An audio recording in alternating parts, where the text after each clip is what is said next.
What is up, everybody? And welcome to the Bearded Browns podcast. We are Well, live. Zero technical difficulties today. So far. Yeah, good point. Yeah, we'll see about that. Yes. We're live on Facebook, Twitter. Facebook, we're finally back. It's been 50 days. Yes. 50 days. Sorry, my kids are Thanks, saying Angel. bye. That was your fault. Yeah, my fault. But yeah, we are back. We still got a lot of stuff to talk about. Not a whole lot going on at the OTAs. People throwing balls, people catching balls. Everybody looks healthy. Everybody looks like they're there for the most part. Did you guys see anything special out of the OTAs so far? Jameis Winston's helmet looks interesting. You notice is that like a new helmet design? It look like it's like flat in the front. That looks weird. You guys haven't noticed that? I never saw it. I didn't either. It's who's that Kansas City's running back, Rice, who had it's like a weird helmet design. It's like a flat in the front. I mean, see, now I'm going to look crazy, but. Oh, no. So I haven't seen it yet. I would have tried to look. I'm trying to look it up now, but yeah, I was going nothing to. yet. You'll have to send that over to me. But no, I haven't seen anything yet. Is he doing anything with like is it just like the face mask that looks crazy? It's like the top. It looks like flatter, but maybe I'm just Jameis Winston. There he is. I don't know. Maybe I'm just maybe it was the angle of the video. I'll look for it and I'll send it to you guys. But it's weird looking. And Tillman made a good tiptoe catch by Winston through. I mean, I just see what I see on the internet. I mean, they post all the good stuff on there. Wait, was that 9-yard wobbly pass that they posted? He was like, that's Mike's least favorite potential play of the OTA so far. It seriously was. When I brought it up, it's been brought up a few times. And it's funny because all the comments. Go ahead, Chad. Sorry. Go ahead. Oh no, I was gonna say I'm going off topic. I was gonna say this. It's funny that like that's a thing to bring up, like the backup quarterback throwing a pass to like maybe wide receiver 4, because I think this is the least. Maybe it's just early. This is like the least I've ever seen coming out of OTA as far as like hype and chatter. And I know we'll talk about a little bit that the media just got there, but I always feel like OTAs start and like I'm just seeing story after story of like this happened and look at this connection and this. And I'm wondering if it's just because there's usually more new people included in the room. And so it's like a very like, oh, we got this new quarterback in, or we got all of these early draft picks and this is what we're seeing. And this year there's just not much that people are like, I need to know what is happening with this person. There's just not that much of it. There isn't. And it is going to be a weird year. I think they're trying to really hide stuff behind the scenes. Obviously, you don't want to let too much out, but it's all non-contact. Just get out there, run a couple plays. I think OTAs is mainly for your rookies, to be honest. Like I said, they're optional. So, but it looks like a lot of people showed up. So, yeah, that's the encouraging part. I was going to bring up like what's cool is like everyone's there. You know, you got Watson throwing. Even if it's limited. You got who else was there? Moore just got there, right?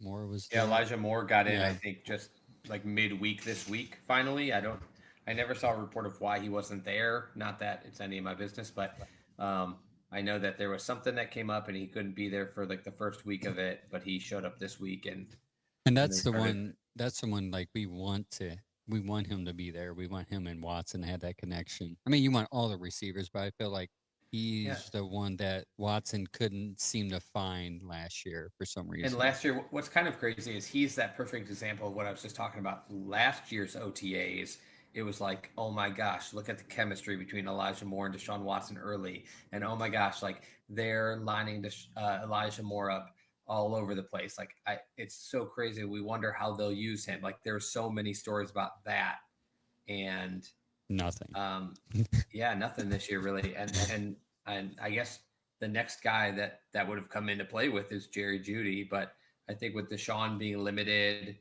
and there just hasn't been like much to speculate and the media just got there. So maybe going forward, we'll hear more of like I've heard some of the they've lined Jerry Jeudy up in a few different positions kind of talk like they did with Elijah Moore last year.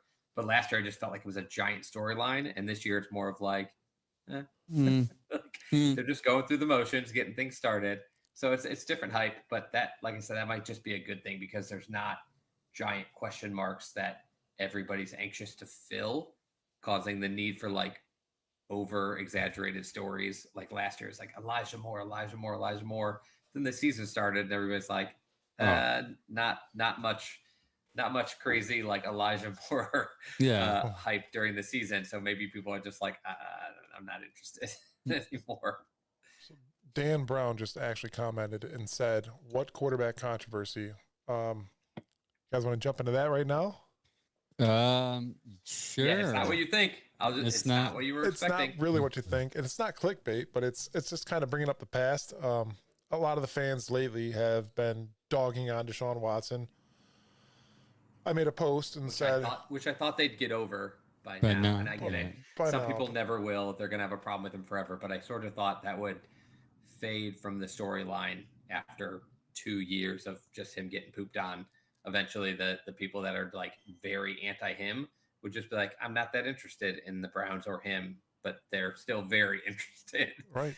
So The thing with me is everybody still brings up Baker. Everybody that is saying start Joe Flacco, for all of you that do not know, Joe Flacco is now an Indianapolis Colt. It is crazy. I posted I posted something on Facebook. Oh yeah, who would you? It's just to get engagement on my page, like Huntley or Watt or Winston. And dude, the amount of people that put Flacco, I'm like, come on, man, get the Flacco out of here. it's over, man. It is. It was a It's good over. time. Let it go. It was a really fun story, and I haven't seen this as much as you guys because you've been doing some of the engagement on Facebook and things. And by the way, this is another thing that I'll bring this up all the time in this podcast. I am very far away, so I will Hold just on, tell actually, you, 1 second. no one over here is thinking about Joe Flacco as a Brown. Like Wait, that was a short era. The 1 Rams second. aren't For thinking all about the Facebook Flacco? followers that are new and old here that do not know Chad. Chad is a Californian that runs the Ocean Beach Browns Backers Club out in California, California San Diego. Chad. Yeah, welcome Chad, everybody, to he's the Browns podcast. He's been a part of the show. You just haven't seen him because we've been off for 50 days on Facebook. I was going to say, I don't even know if I've been streamed on Facebook. We've been pretty much off that platform since I got on here.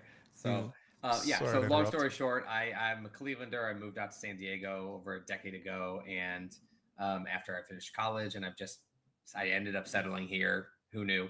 And I think my perspective is always a little bit different because I'm also on a ton of like Browns follows on Twitter and Instagram and whatever. But the difference is I don't see nearly as much Browns media. My sports media, sometimes a little more global. I don't have sports radio on in my car. Like I'm not playing The Fan or ESPN Cleveland.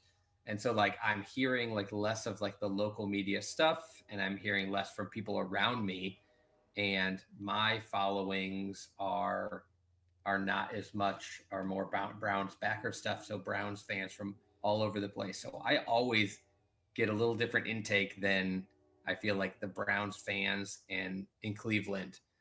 So you guys are like seeing this stuff. I haven't heard anything about Flacco in forever. And when you had mentioned like fans are still saying like, we want Flacco, I was kind of like, my mind was blown. I'm like, that ship sailed. Like a lot of us loved watching Flacco, but that's just done. Like it's over. And people argue it. Like my grandfather, he's like, start Flacco. And I'm like, Grandpa, I know he's 84 years old and becoming a little senile maybe, but Grandpa, I've told you this. We've had conversations about this, and I give my grandfather an excuse, but all these other people that claim to be fans, I'm not going to call them fake fans, because if you're a Cleveland fan, you are a Cleveland fan. Good, bad, it doesn't matter. But at the end of the day, the quarterback is the most important role on the team. It is not up to us. We can be couch coaches, but we can't decide who comes onto this team. You know what I mean? It's at the end of the day, that is Andrew Berry all day. No matter what. If they were to blame it on the ownership, it's still at the end of the day going to fall on Andrew Berry. Mm-hmm. Yeah, it's interesting though. But yeah. So from your point of view, like I would totally agree. If you're seeing people saying like we want to bring back Baker, Baker just signed a 3-year extension. He's not coming here. That ship has sailed.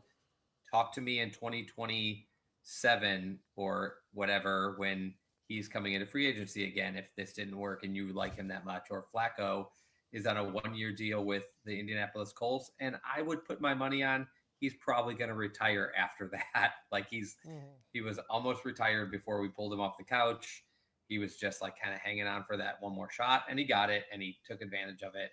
But we'll see. He's going to play in Indy this year, but like it's like that option's not there. So you're looking at Huntley, you're looking at Winston, and you're looking at Watson as your quarterbacks. Love it or hate it. And so yeah, probably time to just focus on those three. And if it's a little mom-esque, but don't have something nice to say. Don't say Don't nothing at all. say. Those of us who are really into the team don't really want to hear it. Yeah, You can especially say it. You have the right to your opinion, but we're gonna knock you. Have they forgotten that Flacco literally threw you all of a playoff game? Like Flacco was what he was. He had a great run. He showed up. Yeah, he turns the ball over too much, and eventually caught up. The defense. I loved it. Yeah, That was a gonna be great my run. next It thing. was fun. It was fun. We pulled the guy off the couch. What was it, week 8? And he came here and he did pretty damn good. But at the same time, you were throwing 2 or 3 interceptions every game. And yes, I think Joe Flacco came here just to have fun. It was a free-for-all for him. The guy can go out there and throw the ball and not have to worry so much and have fun. I think he had more fun here in Cleveland than he did his whole career in Baltimore. Yeah, he probably loved it, except for that Super Bowl win. He probably was like, "This was pretty much it." Yeah, that's what got him paid. And to be honest, it did catch up to him. I think throughout the course of a whole season, which he, by the way, brought up later. Like, "Oof, this is pretty rough on me. Like playing through a whole season would be a challenge." And so, okay, and then let's just get back to the fact of if you need Flacco to play again next year, things are not looking great because you really need Deshaun to get back out there, be himself. And we've talked about it before. Jameis Winston is not that far off from the type of player Flacco is. It's just a guy who can bomb the ball 50 times a game if you need him to, and he's going to throw too many interceptions, and he's also going to make some giant plays because he just doesn't care if it's a risky pass, he's going to make it. So that's where we're at. So controversy, it's sort of like it should be a non-existent, non-factor. It's those 3 guys right now. Like it or love it. Yeah. Love it either way. That's the thing. Deshaun Watson's our quarterback. We have to deal with it. So do you. I'm not even going to say we're going to have to deal with it. That's the wrong way to say that. It's the inevitable. We're dealing with it right now, but the hope is it becomes like something that everybody's on board with because it's got to look good. And if it doesn't, or if he gets hurt, you've got a different set of backups now. One is a little bit like low ceiling but steady. One is a little bit more sporadic with like a higher ability to make crazy plays. And both of them are good enough to play backup in this league. So I'm happy to move forward with that trio. I think the reality is one of them will get put in the backup spot. We'll see how things go through camp, but most likely I think they signed Jameis and paid him the way they did to be the backup. So I think he was probably told he was going to be the backup, that he has a pile of tape. So, training camp or not, preseason or not, like you kind of know what Jameis Winston is after this many seasons. So if they want him to be the backup, he probably will be. And if anything goes wrong there, Tyler Huntley is poised to step into that position and be more of a trying to think of some of our past backups that fit that mold a little better. Who's Baker's backup? Jacoby Brissett, yeah. Yeah, he's more in the mold of, I don't think he's as good as Jacoby Brissett, but he's more in that mold of he can get the job done. He can play steady. They can control the game. And that's his ability. And our defense, and if we eventually get Chubb back, that might work for a while. Not a great situation either way. and one of them will probably end up on the practice squad being able to be our emergency quarterback with the new rules, and he'll still dress on Sundays. They'll probably have all three every Sunday.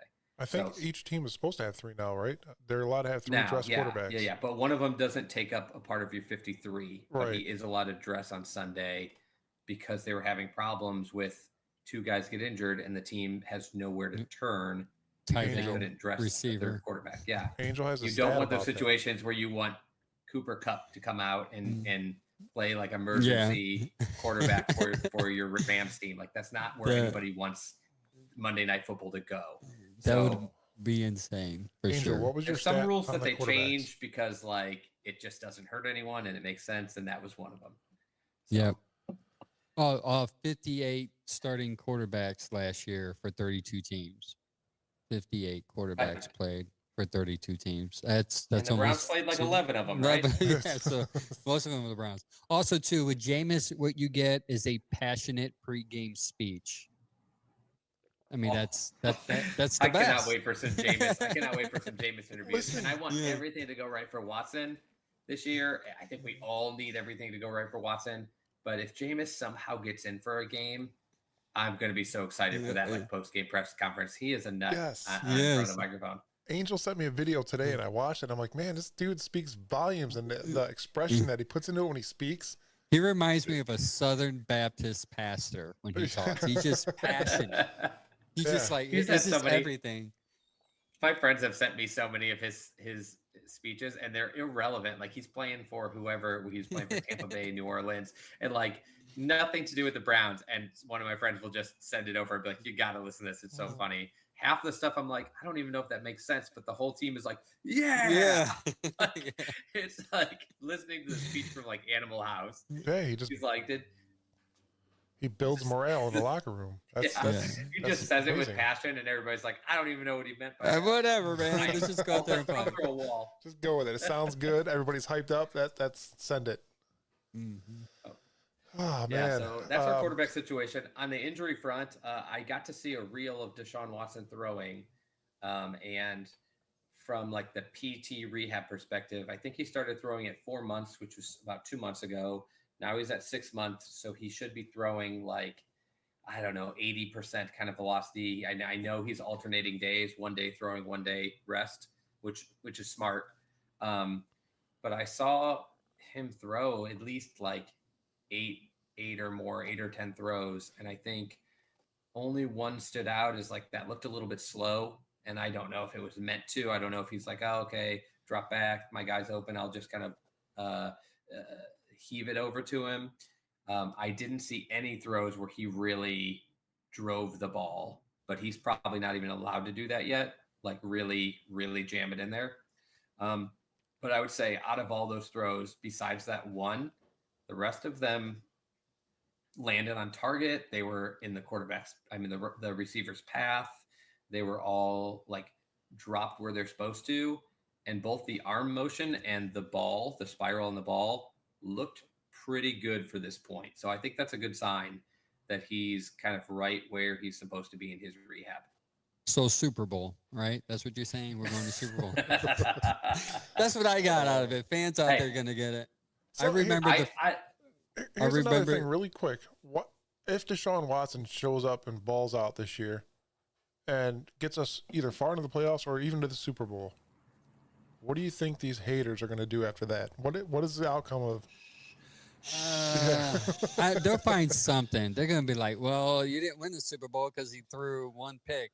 And even though he scored 42 points, he threw one pick. Yeah. Honestly, people will just target over to like, oh, I don't like him. He's a piece of crap. Yeah. Like it will go from like, oh, he stinks, or oh, he's a waste of the contract money or whatever, to like, I don't like him.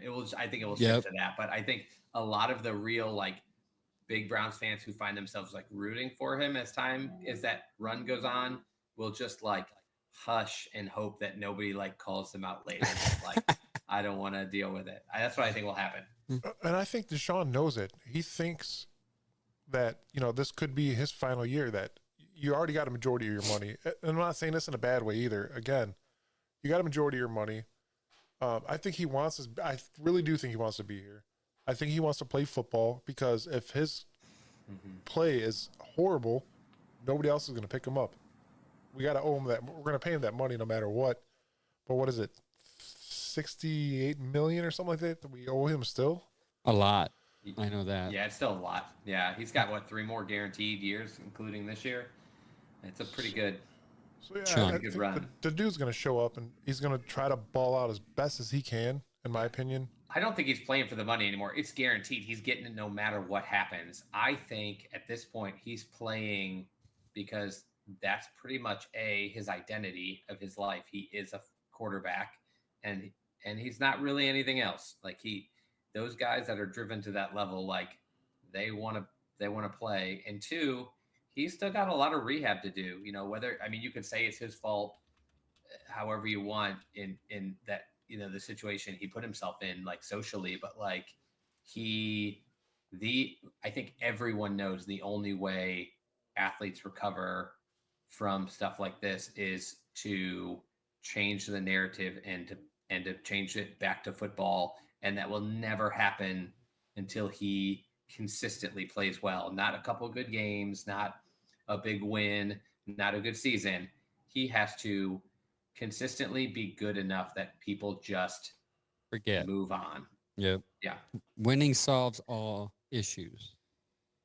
Yes. So with that being said, that's everybody's quarterback controversy. Well, my quarterback controversy. Get over the past. It's not going to happen again, unfortunately. This is what we are going to play with, and I think it has plenty of potential. As the shoulder injury works out, the surgery works out well, there's no reason we can't win games. We got a tough schedule ahead of us, but there's no reason we can't win some of those games, those big games even. Also, remember, fans, that he's still in rehab mode. So don't get like, oh, that throw was wobbly, or like what Chad just said, that he's throwing slow. I mean, he's not gonna cannon the ball right now. He's kind of on schedule, maybe a little ahead of schedule. Relax. At least he's there throwing the ball, getting some chemistry, getting to know the team. That is encouraging. Yes. Yep. I would predict he's probably going to play some more like on and off, day on, day off play throwing through June, and then he'll eventually fade into throwing daily. And then he'll probably not until August, till actual training camp is when he'll probably be open to throw full velocity. And I wouldn't be surprised if they keep him out of some preseason games, which I don't love, but it's like when you're fighting an injury, the last thing you need is setbacks. So we'll see how that's where you're getting to the point where in rehab, if he's a little ahead of schedule, he might do a bit. If he's a little behind, he might do nothing. If he's right on schedule, they might hold him or make just the judgment call. Stefanski's always been pretty conservative with injuries. He doesn't push the guys in earlier. He's not like you need to tough it out guy. He's I think we need to take it easy and have you ready for when we need you guy. Love it or hate it. And so I wouldn't be surprised if he misses preseason games, but I don't even think he'll be throwing every day until after June, until we get close to real training camp. He'll be throwing like full velocity, full distance balls. And by the way, one of the throws he made that I saw on video was like a 40-yard air throw, which is realistically close to as far as a quarterback throws in real life. You rarely air the ball farther than 40 yards in the air. It was a dime unless you're as throwing well. a Hail Mary or just an incredible bomb to a guy that's like way down the field. But 99% of your throws don't go farther than that. They're 11 yards, 18 yards, 25 yards. A 40-yard throw is big time throw already. So that's a good sign. Then we have those wide receivers that catch up those yak yards. We're going to talk about that here shortly, right after this break. Lots of good things coming up here. So stay with us. We'll be right back. What is up, everybody? Mike Wilkes here from the Bearded Browns podcast, letting you know that we're going to be working with Mistakes on the Lake Clothing. They have everything you need. Why not check them out? If you want to go to their store, it's 4542 Liberty Avenue in beautiful Vermilion, Ohio. You want to contact them? Their phone number is 440-670-3145. They have everything from Cleveland to Columbus gear. They have Lake Erie gear. Why not check it out? It's all great stuff you can get for your wife, your kids, your newborn. They even have onesies, shirts that say "Good moms and dads don't raise Michigan fans." Just Ohio stuff, and it's awesome. So be sure to check them out. They have everything you need. Even the candles, custom coasters, can koozies, wine tumblers, phone grips, everything, stickers. It is awesome. Check them out. Do not be the mistake on a lake and regret this decision. Go and check them out.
We're back. We are back. So there's a lot of wide receiver talk that we have coming up here. Everybody knows the wide receiver room is important to a quarterback, which we've already talked about. Very important.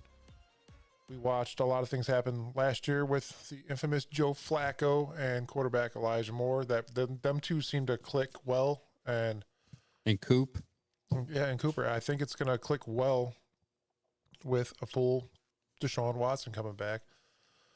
Any standouts for you guys this year as a wide receiver?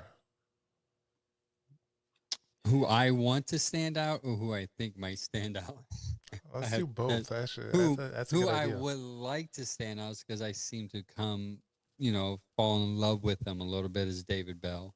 Because I think with him being a Big Ten guy, of course, I think he's been the forgotten receiver, and I think the quarterback issues last year early on hurt him more than anyone on the receiving core. And I think he has potential. I see some numbers. There's some data that shows that he had a good toward the end of the season. Even the playoff game, he had 8 catches for 64 yards on 8 targets. I mean, so there was some improvements. I'm hoping that he does good. I'm afraid that he might not. He's on that fringe fence area where he might not or may make the team, which I think he might. But I'm excited to see Jerry Jeudy because I think he will bring an element of the game that we need, which is that deep threat, which opens up the whole field to the other receivers. Nice. Yeah, David Bell, I think, is one of those guys who's actually kind of in that. I mean, it's not like he's been on the team that long, but I would say this is kind of that make or break type of year, if that's the real thing. Yeah. This will be coming into his 3rd year. He was a 3rd round draft pick, although late on in the 3rd round, but still, he's a 3rd round, a day 2 pick. He, I think he got maybe hurt his rookie year in training camp and kind of really, really slowed his development down. That's been statistically shown to be rough on rookie receivers and a couple other positions, but especially receivers. If you don't make your first training camp, you're kind of in trouble. And then last year, I think Elijah Moore took over a lot of snaps. I'm trying to think of when in the season we moved on from Donovan Peoples-Jones. It was week 6. It may have been trade deadline. Donovan might have been there for a couple weeks. Trade deadline's week 8, and I think it was like week 6. It was pretty. Yeah, it was early. I'm sure. Yeah. I'm pretty sure it was week 6. The reason I brought it up, though, is a trade deadline trade.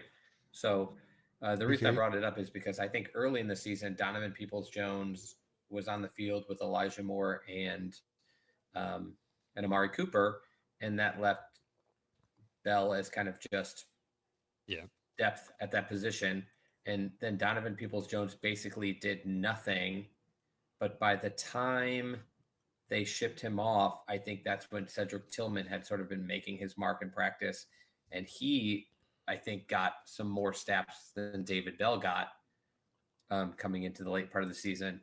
Fortunately for David Bell, if that's such a thing, he didn't do very much with them either, just like Donovan, which we should talk about for a minute when we get through the actual receivers on the Browns. Tillman didn't do much, got, I guess, in a lot of trouble for not running good routes and for being in the wrong place too often and not knowing the playbook well enough.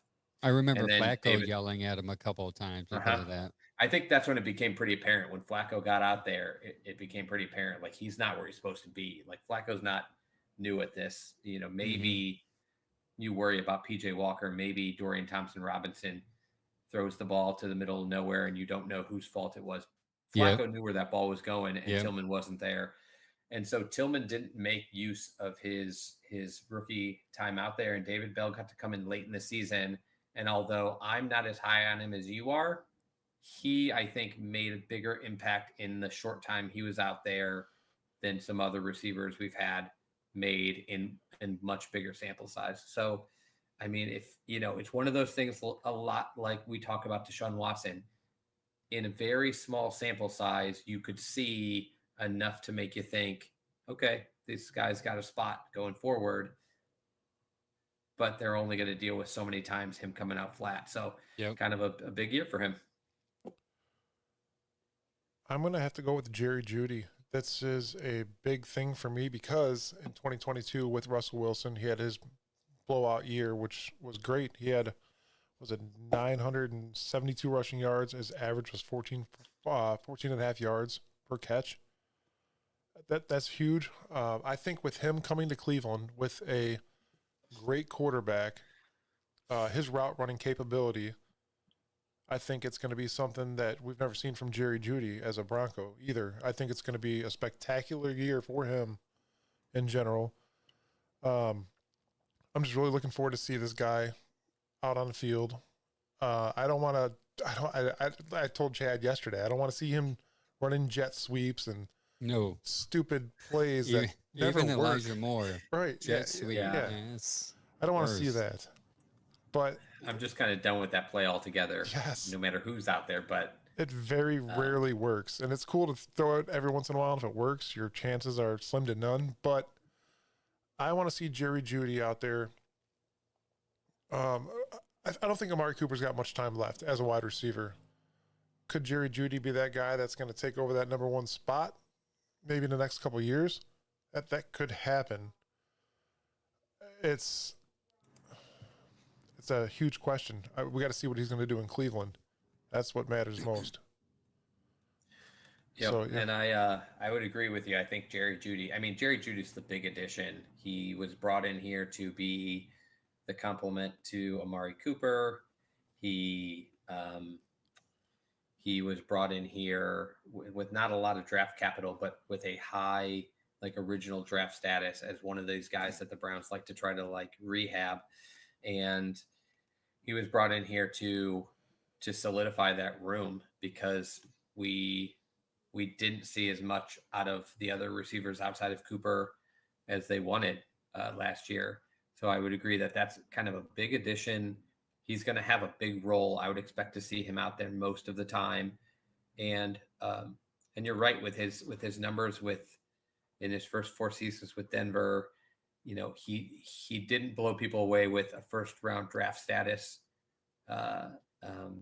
performance, but he had, 850 yards as a rookie. I'm reading in 10 games, 467 yards as a sophomore. So he only played 10 games that year, though. Yeah, so his yards per reception were lower as well, and his yards per game stayed decently high, not that big of a drop off from the first year. The next year, he went right back up to his biggest year with 972 yards with Russell Wilson's first year. And then again, the next year, a little bit of a drop off again but still at 760. Like, that's still That's still Decent. a competitive year. Yeah, And that's averaging it's. 14 I think yards a sometimes we've catch. talked about this before. When you rearrange the numbers, if you were to say as a rookie he was 470, sophomore 760, junior 860, and fourth year 975, you'd feel pretty good about that. But because they're kind of up and down, it makes people antsy that he's not Yeah. continuing to progress in the right direction. Did Exactly. you see that? But all those years are pretty good. Russell Wilson stunk last year, and um, and I think it became very clear, much like with the Elijah Moore situation, that Jerry Jeudy wasn't going to have a future with that team, and that's sometimes when things start to fall apart a little bit. So I try to look at like the year sometimes before that happens. So His So I'm with you. freshman That's a year. big name. I loved that trade. I thought they gave up almost nothing. They got a player who I think, if he's at best that kind of wide receiver too, that like 800 to 1,000 yard wide receiver, or let's say 750 to 1,000 yard wide receiver, we're all hoping for more since they re-signed him to 3 years. But if that's what you get out of him, that's an important piece to a football team. Is your Very. in your 3 receiver sets to have somebody putting up those kind of numbers. We're not all going to have T. Higgins and Jamar Chase. We're not all going to have Devontae Adams and AJ Brown. We're not all going to have Tyreek Hill and Jalen Waddle. In fact, almost no teams have what I just named. That might be about it. You got a really good duo, Debo Samuels and Brandon Ayuk for the 49ers, but you're always looking at like under 10 teams, 5 or so who can pull off that big of a receiving duo. There's not that many elite level receivers that could be like a 1A, 1B level. That's very hard to put together. So having a 1 and then a 2 is pretty good. We can worry about whether Jerry Jeudy can step up to 1 or whether we need to bring in a 1 through the draft now that we have picks again in the future when we see what he does. But I think he's a piece that's worth being on the team for the next 3 years. And it'd be at affordable price too, because by the time next year, those contracts are just receiver numbers are just going to go higher. Because there's more. He's getting paid a fair amount this year. Yeah. Next year is probably his highest pay based on like what other receivers are making. But you're right; it's just going to fade off after that because they signed him ahead of time. And then I think for me, my wide receiver is we're going straight to the guy fighting Jerry Jeudy for wide receiver 2 snaps, and I think to most fans' eyes, probably somebody that just slipped down to wide receiver number 3, and that's Elijah Moore. And I'm excited about seeing what Elijah Moore can do because similarly to what you said about David Bell, towards the end of the season with Joe Flacco, when they were throwing the ball, he had a couple of impact games where he kind of showed up and looked like the Elijah Moore of his rookie year, the guy I was hoping to see progress from this year. Similar situation to Jeudy. He had a great start to his career, not as good as Judy's, but for a second-round pick, I don't know, he put up almost 600 yards as a rookie on a pretty bad team with a pretty bad quarterback. Horrible. And same thing. So you're thinking next year then will, of course, be better. And that next year was when they were having problems fitting him into the offense. They brought in a bunch of other receivers. They had Garrett Wilson, who kind of completely took the focus of that offense.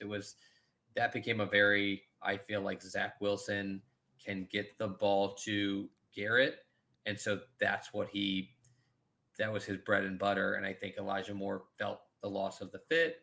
I think that coaching staff didn't know exactly, what to do with him next. He got pretty disgruntled, similarly to Jeudy, frustrated with what, this is my career. Like I'm ready to go. And so that year had a dip, not as big of a dip as we sometimes make it out to be, but he went from like having almost 600 yards to having like 450. I'd have to bring it up, but again, it's like that's not great for a sophomore receiver. He had 640 this year. He had and then this year he came Jets. here.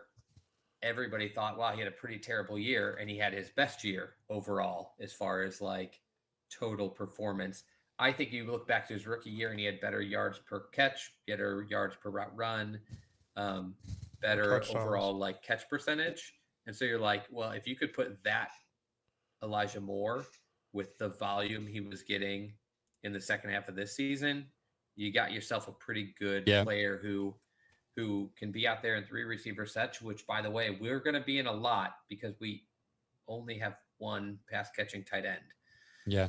So, um, and with these guys, like you need 3 guys who can play because guys get bumped up, and banged up, and so Elijah Moore is my kind of guy to watch this year. He's only got 1 more year under contract with this team, and I think again he is a guy who came into the league with an incredible amount of talent, 2nd round pedigree, and he was picked like 34th.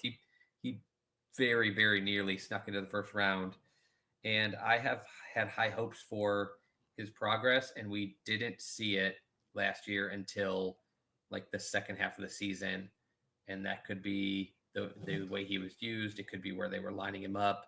But I think that athletic, like, or not even athletic, he's not a crazy athlete. I think that overall just receiver traits package is there. But again, make or break. Like he's either going to show it this year and get extended, or he's not, and they're going to move on. I agree. I think Ken Dorsey is going to be a huge addition to the offense, in my opinion, for the receiver set as well. I think he's going to know how to play these receivers, David Bell, Elijah Moore, which we've seen to struggle to do last year. I don't think we played them correctly. I don't think we knew where to play them. You know what I mean? Does that make sense? No, I agree with you. They're trying to use Elijah Moore in all these kooky packages. Yeah. Like that's not who he was. He's just best as a straight receiver. And Amari's your obvious X. They're going to keep lining him up at X. He's going to play wide out, probably on the left most of the time, but wide. He's going to play out wide. He's going to play on the line of scrimmage. He's going to take press man, and he's probably going to see the other team's best cornerback in most situations with like man coverage. So you're looking at who between Jerry Jeudy and Elijah Moore most likely can play the slot in the flanker position. Jeudy. They both have experience doing it. I don't know if it's Judy's best trait, but I do think Elijah might be the better straight on outside receiver. So maybe you figure out which one of those guys can do which, and then you just put their routes accordingly. They all have routes that they're stronger at and that they're not as strong at. So it's going to be up to Dorsey and Stefanski to figure out where, looking at film of where these guys played last year in the years that they exceeded expectations for the Broncos and the Jets, and kind of what did they do well and how do we implement that right now here. We agree with Paul's statement. He said he hopes that David Bell gets more playing time. And in a lot of the videos that I did watch of the OTAs, you've seen a lot of passes going to David Bell. Did you see that, Angel? Yeah, I did. I more or less worry about the ladder, because if he's going to be low, I mean, Chad has a point. If Elijah's in the slot, then David Bell is his backup. Basically, I would put David Bell as his backup, maybe in the slots. I mean, David Bell did play outside in Purdue, I believe, but I think he's better in the slot. Even I think some PFFs have him better in the slot than outside. But we'll see. I just hope he stays on the team. If not, I'll watch him somewhere else. He said PFF. Chad wants to talk now. Go ahead. He's like, speaking of. I love PFF. By the way, I just looked it up really quickly. So in their career so far, Jerry Jeudy has played 50% of his snaps in the slot. And Elijah Moore has played 40. So maybe you just find your matchups and you work them around. I know Elijah Moore is better in zone coverage than Jerry Jeudy, which would suggest he could do better in the slot. But to be honest, I just think Jerry Jeudy's he's really good at slants. When you watch like his highlight film and you just see like what he does well, he's better with yards after catch. We kind of talked about that. Elijah Moore, not as big with yards after the catch as Jerry Jeudy is. And so like if you can get Jerry Jeudy the ball in a small gap in the field, I think he has a better chance of breaking a little extra yardage. So it would seem probably it'd be Cooper, Jeudy, Moore on the other outside. And Moore's not big, but he's pretty good outside receiver. He runs very good routes. People talk a lot about Cooper and Judy's route running, but I think Elijah Moore runs terrific routes, and he's a better technician than probably Judy. I don't know that many people are better technicians than Cooper, but so if you can make that work, or if you find matchups on different defenses that you think Judy's our inside guy here, Elijah's our inside guy here, they both played around 50% of the time in and out. Yeah. So they're going to be able to handle it. And Cooper's is only played, I think, in the slot like 15 or 20% of the time. So he won't be in the slot often. I don't expect that. Yeah, if you find your way to make that work, I guess your point to Dorsey is that's your lineup. But I would not say anything against the idea of if David Bell or Cedric Tillman or even Jamari Thrash for that rate, who I think are the other three receivers that are probably going to make this roster without some major shakeup.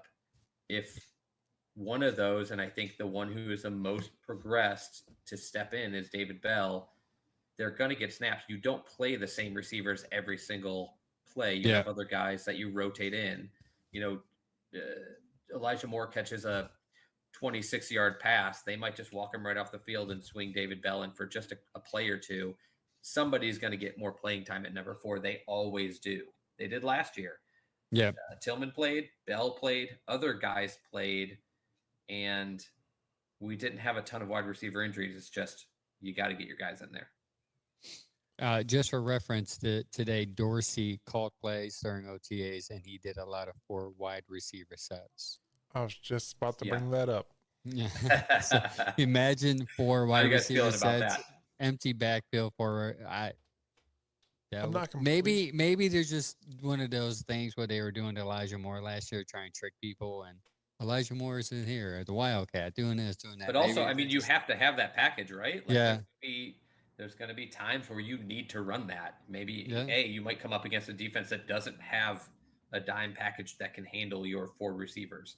If one of these guys steps up, like we talked about, imagine if David Bell did step up or Cedric Tillman looks really good, you might find some matchups where you're like, they cannot match our 4. Let's go put it on them.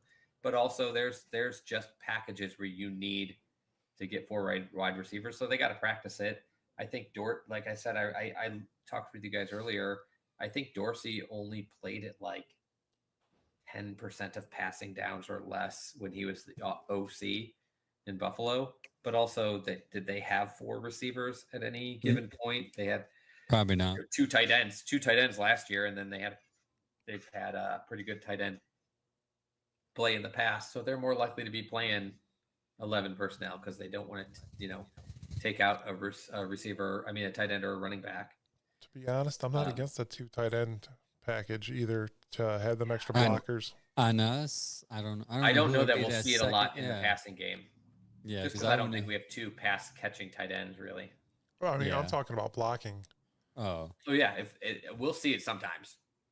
We'll talk about that more next week when we get to never mind. We'll get that. We'll eventually get to tight ends.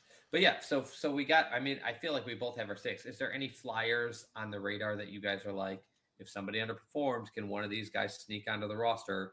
We looked at it, and I'll release it with you guys later. I don't know how we want to post it, but I have at least my initial 53-man roster, and it's based on essentially how many people the Browns kept last year at every position, and that's held pretty steady. Every year, there's maybe one position that switches with another, and I don't think it's a set thing. I think it's based on talent. I think 2 years ago, we had a lot of really good linemen, so they kept an extra offensive lineman. Last year, we didn't have a lot of good defensive linemen, so they kept an extra linebacker because we needed to have linebackers out there playing, and we didn't have enough steady, healthy, locked-in players. So that I think they just kept an extra and thought he can play special teams and maybe he'll develop. This year, I thought the extra person may end up on the defensive line because all of a sudden we're real deep there. So we can go over that. But essentially, every year for the last couple of years, I think since Stefanski has been here, it's been 6 wide receivers. So do you think there's another guy that could sneak in this roster? hold that thought for 1 second. We do need to take a break, but we will talk about who could possibly sneak in right after this break. Sneak. And I know Chad hates this. No, I love it. No, Bring on no, the no, commercials. not the Let's break. The name I'm going to bring up. Oh. So Hey, it's worth bringing up. I mean, we can never guarantee these rosters, man. If we all knew the 6 that were going to make it, they wouldn't be running around in training camp like this. They, right. I True. don't think gotta Angel perform. agrees with it either, to be honest. But we're going to bring it up right after this little break. What is up, everybody? Mike Wilkes here from the Bearded Browns podcast, letting you know that we're going to be working with Mistakes on the Lake Clothing. They have everything you need. Why not check them out? If you want to go to their store, it's 4542 Liberty Avenue in beautiful Vermilion, Ohio. You want to contact them? Their phone number is 440-670-3145. They have everything from Cleveland to Columbus gear. They have Lake Erie gear. Why not check it out? It's all great stuff you can get for your wife, your kids, your newborn. They even have onesies. Shirts that say good moms and dads don't raise Michigan fans. Just Ohio stuff, and it's awesome. So be sure to check them out. They have everything you need. Even the candles, custom coasters, can koozies, wine tumblers, phone grips, everything, stickers. It is awesome. Check them out. Do not be the mistake on a lake and regret this decision. Go and check them out.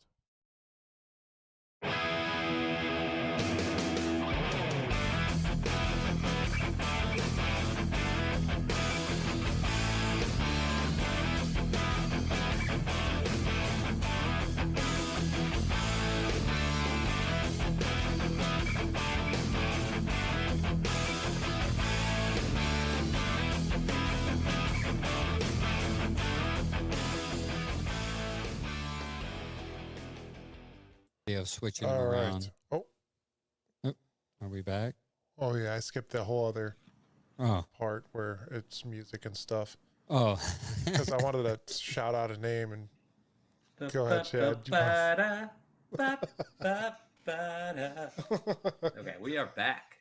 We are back. The name that I wanted to not suggest, and Chad hates it. We've talked about it. Oh.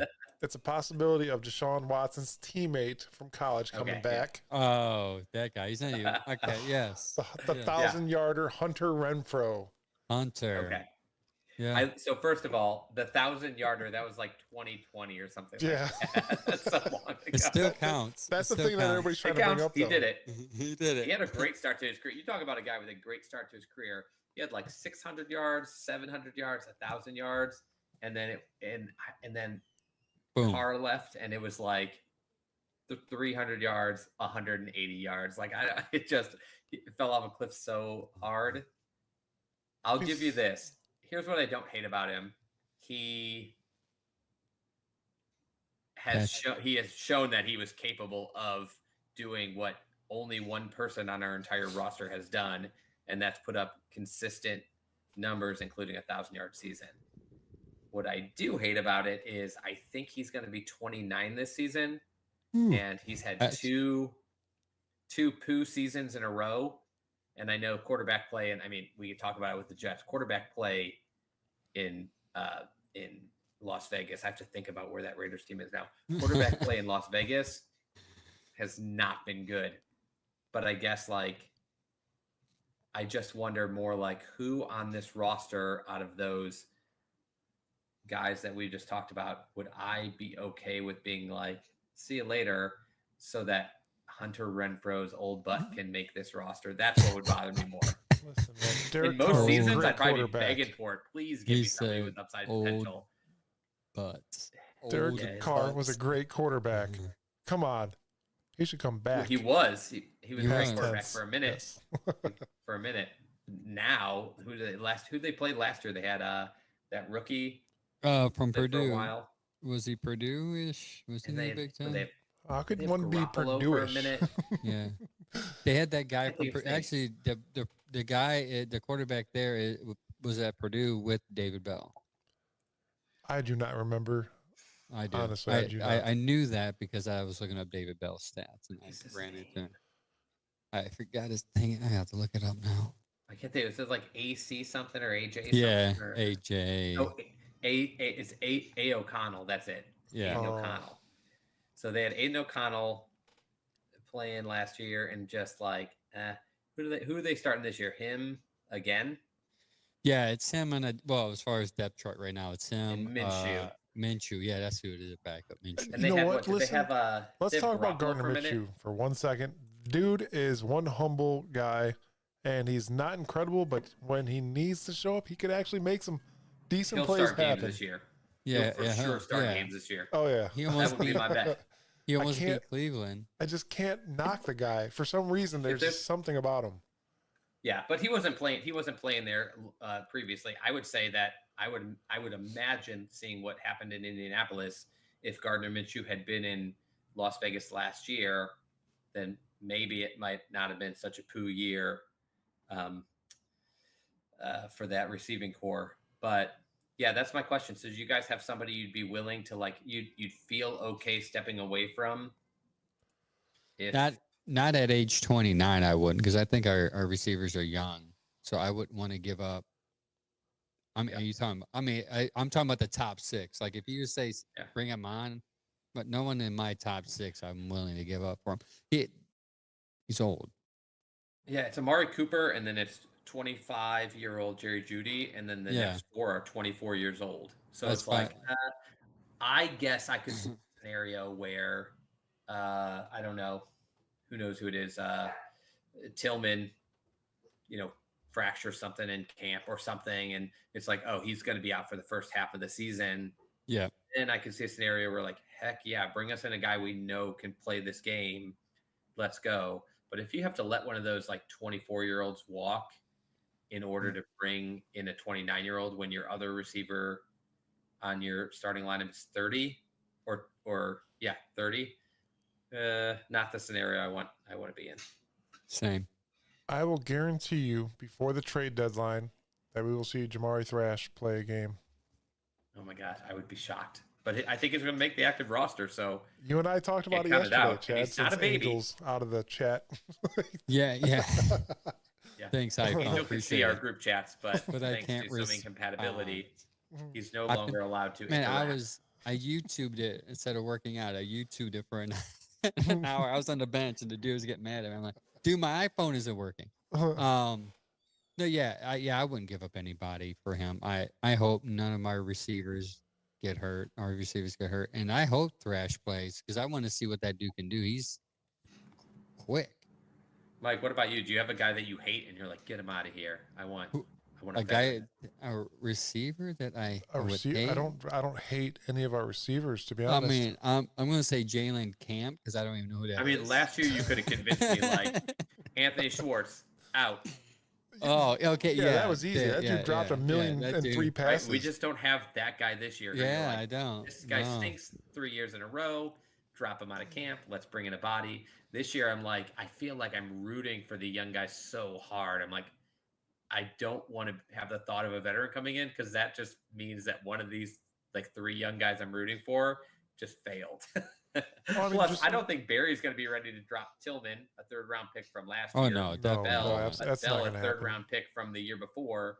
Or I know Thrash is a 4th-round pick, but they're not going to drop a guy they just drafted this year that they think they stole. Yeah, you're not going to do that. I would say That's like nobody. It's like the one guy from our draft that I think I've seen a lot of media like, yeah, they stole him. He definitely should have went earlier, and drops got the best of him and his age. So, yeah, I don't know, but I thought you were going to say James Prochet, by the way, because I thought know that too. So many Browns fans who all last year were like, I love Prochet, and then like he got injured, I think, before the season started. Or something like that, or they brought for him the most part. Yeah, but I'm trying to remember. Did he have an injury at some point? Yeah, He got no play at receiver. Very early. But I had so many friends that were like, "I love him. Like, we need to get him out there." I was like, "What? Have you seen of this guy that makes you love him?" His name. He's not young. He's like 27, I think. Like, he's been around. Like, did you have him like on your radar before they brought him to the Browns? Or are you just like, I don't know, he can return and we stink right now, catching the ball outside of Cooper, like anything is worth a try? I never got it.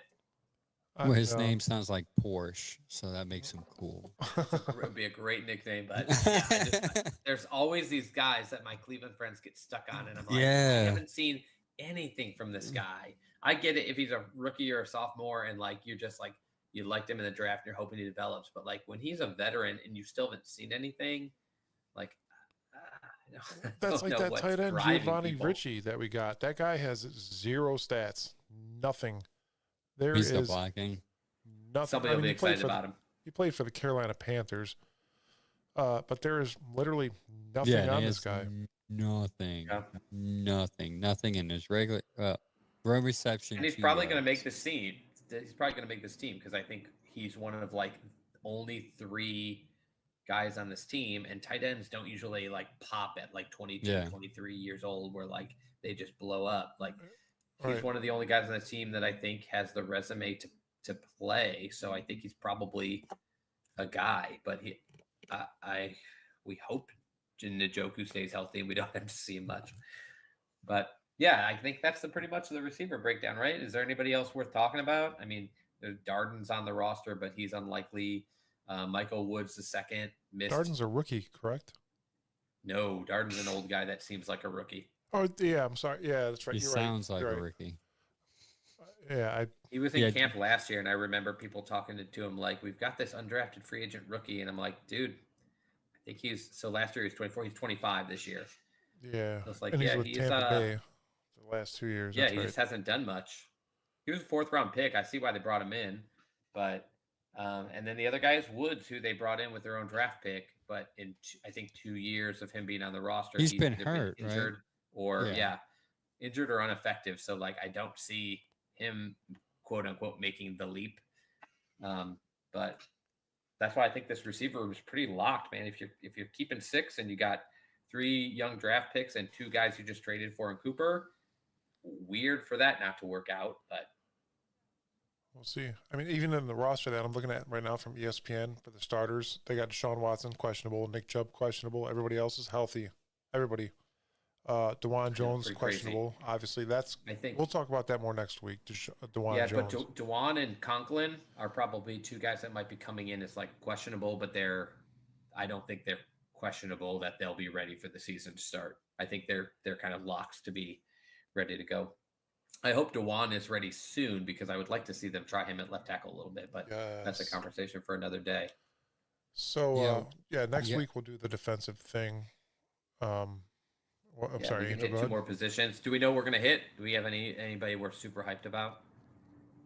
I'm just confused why you want Jones playing left tackle and you have Jedrick Wills. So for those of you that aren't watching the stream and may actually watch this as a podcast later, the facial expression that went along with that question was a joke. Yeah. You couldn't even get through the question before you had to try and smile. Angel said it with such sincerity as well. I've been patient. I've been patient with Jedrick I was trying to close my eyes. He said it with such sincerity. I've been patient with my man Jed because I was like, he was my second favorite tackle in the draft after, I can't think of his name. I think something Thomas. Isaiah? It doesn't matter. He ended up going, I think, to the Giants, and he was my favorite. I liked the steadiness of him. I didn't think he had much bust potential. And then I was kind of between like Wirfs and Wills, and I thought, okay, if we have to play him at left tackle this year, I'd rather have Wills because Wirfs looks like more of a running blocker and looks more like a right tackle to me. And he has since made this. He did play right tackle, I think, for his first 2 or 3 years. He transitioned last year to left, and he was great. So that kind of kills my theory. But it did take him a couple of years playing right before they could move him. And that was not a luxury the Browns had. Like, this kid had to come in, play left right away. There was no stay at your natural position for a year or 2 and we'll move you. It just couldn't happen. So you'd never know if Wirfs would have been as good here, thrust into that position, as he was being able to play on the right for 2+ years.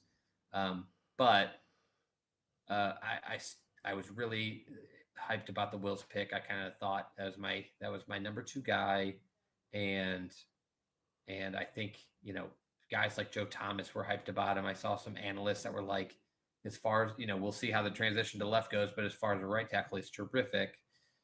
And so I'm still crossing my fingers, hoping that he finds the consistency. But if he doesn't, it'll be time to move on. It's going to be it Watch for him. this. We'll see. Angel, who's my least favorite player on this team? Right now, Jedrick Wills. That's why I brought it up. I try to say without laughing. It's the most frustrating. He's by far the most frustrating player. That's a tough guy to have gone to bat for in the early years when they drafted him, because now it's like, oh God. Yeah. As you watch a defender just run around him while he's standing up looking where the guy went. Was that my guy? What was that? Guys just run around that him sometimes. My bad. He I'll can get play it next 8 time. snaps where he just plays incredibly against a good pass rusher, and then there's 2 snaps where he just whiffs, and it's not that kind of position. You can do that if you're, I don't know, a defensive lineman. You can, go 8 for 10. If you're a receiver, maybe you can go 8 for 10. If you're an offensive tackle, you cannot go 8 for 10. You have to go 10 for 10 or close. So next week's show, defensive line and linebackers. Are we counting edge rushers or just Oh yeah, defensive everything, interior? the whole line. That's a big position. Okay. We could knock that out. That's a lot of guys. Okay, we can try. We could do that. That's what do you got? Hopefully. Darius Smith, Delvin Tomlinson, Shelby Harris, Myles Garrett, JOK, Jordan Hicks, Devin Bush, Denzel Ward, Grant Delpit. Wow, Juan Thornhill. That is a big group. Yeah, I think I on the document I said that make believe start 53-man roster. I think I had six linebackers staying on this team, 5 defensive interior guys, which actually leaves somebody out who they either picked up in free agency or drafted in the last year, which is kind of crazy. It may leave 2 people out that were picked up in the last year, which is nuts that they have that much talent there, because it was their weakest spot for so long.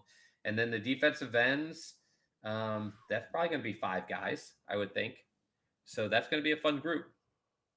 Yeah, we got some homework cut out for us, gentlemen. Yeah, that one has some question marks. So that one does have some question marks. Today is the 3 quarterbacks sticking around and the 6 receivers that are locked. Next week is going to be tough, tougher. Stay tuned and see if we can handle it. Well, we got this. Man, what did we do? An hour and 10 minutes today? We improving. Pretty good, yeah. So close. We're so close. We're good. We babbled on at the end for a little bit. We're previewing the next show. It really ended 10 minutes ago. I actually like that. Preview the next show and leave everybody on edge, an edge rusher. I can't imagine all our hundreds of thousands of fans aren't sitting at the edge of their seat thinking just keep going today on it. But just do the it whole without the prep work. Edge of the seats. The whole roster. I like doing it like this though. We go position by position, and then after we hit all the positions, we can go over kind of the whole roster and how we feel of each position group. And by then, training camp will have started, and we'll have more clarity on the depth chart even, and where guys have fallen. Who's going to be playing, or who's going to be calling plays as well? That's going to be huge this year. I think there's going to be a huge difference if Dorsey's calling the plays. I think you guys. I think just having him here is going to be a huge difference. He is a different offensive mind than we've kind of had. So I think they're going to mesh well, him and Stefanski. I don't think Stefanski. They seem hyped about each other already. They what? They seem hyped about each other already. They get along pretty well, I guess. Right. Shout out to the front office and the coaches for not being too prideful and saying, no, I don't want no one better than me here. Oh, yeah. Angel. I gotta be honest. I heard a lot of negative stuff about some of the guys they brought in, and I was I don't know how you can not be excited about the fact that they have a head coach who's okay bringing in other kind of high level names. But Chad, I was actually waiting to tell you bored. this. So Angel and I have received some good news, and you're a part of it as well. Oh, yeah. I'm not going to tell you exactly yet, but I want everybody to know there's a new sponsor for the show. And I want everybody to know We'll that announce it next week. Yeah. I want everybody Nice. to know that you are in good hands. That's all we're going to leave That's you with. all we're going to leave you with. We're going to leave you with that. We're All going right. to leave you with that. Hey, till next time. You're Next in good week, hands. we will see you guys. We'll keep the Facebook page and everything else updated to let you know when we're going to go live, since it's kind of a toss-up right now. But we're going to do our homework and serve you all the Cleveland Browns fun stuff, news, everything great about the Browns. And just a reminder, everybody, Baker Mayfield's gone, and so is Joe Flacco. So, Hey, shout out to the Pikes Peak shirt. oh, that I do Love like it. that Love shirt. the design. That is a dope shirt. Dude, why do you get all these vintage cool shirts? And I'm wearing like a Myles Garrett 3-year-old shirt. I'm still wearing hoodies. One of the Pikes Peaks guys gave this to me, and it was a nice present. It was a welcome present. I love it. I love the design. I love what they did with their like backers chapter number 34. But I love I love Brownie in the in the little propeller. Plane. And everybody, make sure you guys go and follow Chad's Beach Browns backers, Instagram and Twitter, correct? Facebook, they're all over everywhere. Yeah. Beach Browns backers. It's our group page. You can let the Californians know what Chad thinks about the Browns. I said that backwards. Chad will let you know what Californians think about the Browns. They have a different view out here than you guys have. It's not always better, but sometimes a little bit more filtered. Yes. Yeah, all right, guys. All right. We'll see you guys next week. We're going to talk some defensive players, and it's going to be a good show. We got lots of homework to do, gentlemen. So we will see you guys next week.